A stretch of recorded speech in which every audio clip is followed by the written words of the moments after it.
Sega.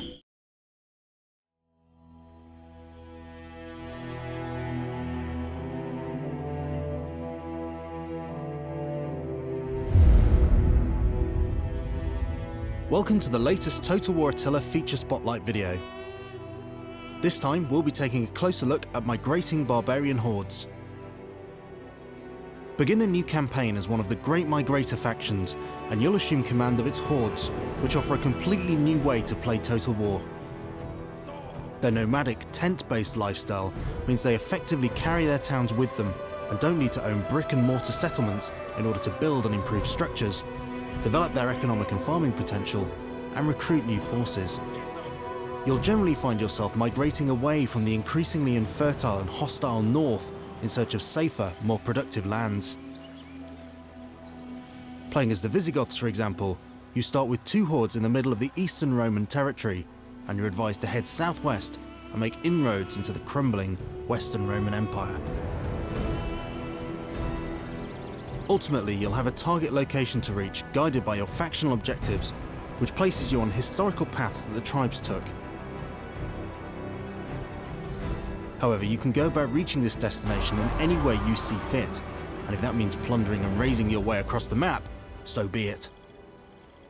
You now have the army view and building view icons side by side, as a horde effectively represents a combination of both.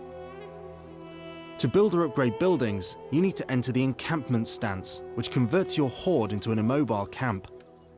You can do this anywhere on the map at any time, provided the horde has 25% of its action points left that turn. While in the encampment stance, your horde gets a number of important bonuses. A big buff to the horde's growth rating makes it easier to expand your population and improve your infrastructure.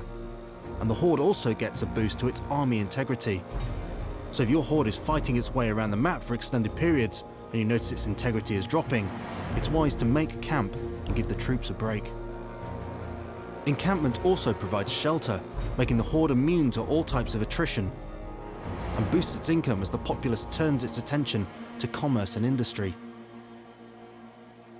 New agents can be recruited while encamped, and new hordes formed with a member of your family or one of your associated nobles as its general. These orders may still be issued to mobile hordes. Building is somewhat different for hordes than it is for standard settlements, as there are 10 building slots available to a horde, considerably more than even a large city can hold. They can all be filled and upgraded with buildings unlocked in the migrator-specific tech trees. Another new feature in Attila is the building browser, located here.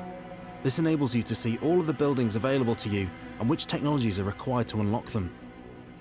You'll notice that each building chain is color-coded, and the horde-specific buildings available are usually at the bottom of the filters with the word migrating before them. You can always tell which building is horde-specific by the wheel symbol in the top left of the building icon. When the time comes, you may wish to settle down and become a more traditional settlement and city-focused faction. When one of your hordes conquers a settlement, you'll be given the option to occupy. If you choose to do so, this will end your faction's migration. At this point, all of your hordes will discard their horde infrastructures and become standard armies. This isn't a decision to be taken lightly, however, as the great majority of your campaign resources up to this point, such as income and food, are provided by your horde infrastructures. Settling is something you'll need to coordinate and plan for, so the bigger and more numerous your hordes, the more settlements you'll need to colonize in as short a time as possible in order to maintain your military and economic strength with the infrastructure of settlements. In fact, the only playable horde faction that never has the option to settle is the Huns, just not in their nature. Settled migrator factions can always choose to hit the road again. In the faction menu under the summary panel, you can see whether your faction is migrating or not and where your capital city is located. By clicking Start Migration, you're one turn away from abandoning all your settlements and turning your armies back into hordes. They'll have to build their infrastructures back up from scratch though, so make sure you've got plenty of coin in the coffer.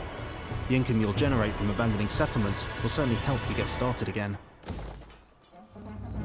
Raising enemy settlements is profitable and useful, not to mention fun, as it brings you a stack of income and smashes a valuable cog in your enemy's infrastructure.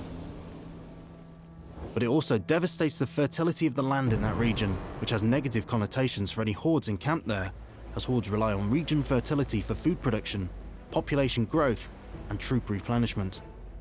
To check the fertility of a region, go to the overview map and click on the fertility filter at the top. This is also a useful guide to direct you towards more fertile lands. Roaming the map, raising and looting as you please, is loads of fun and immensely satisfying, but it also brings a host of new challenges. With threats coming at you from every direction and no walls to provide cover, each and every decision you make will be crucial to your survival. Will you struggle living hand to mouth, or will you master the lifestyle of the nomadic warrior to become a tribe of legendary renown? That's it for this feature spotlight. The Horde awaits you.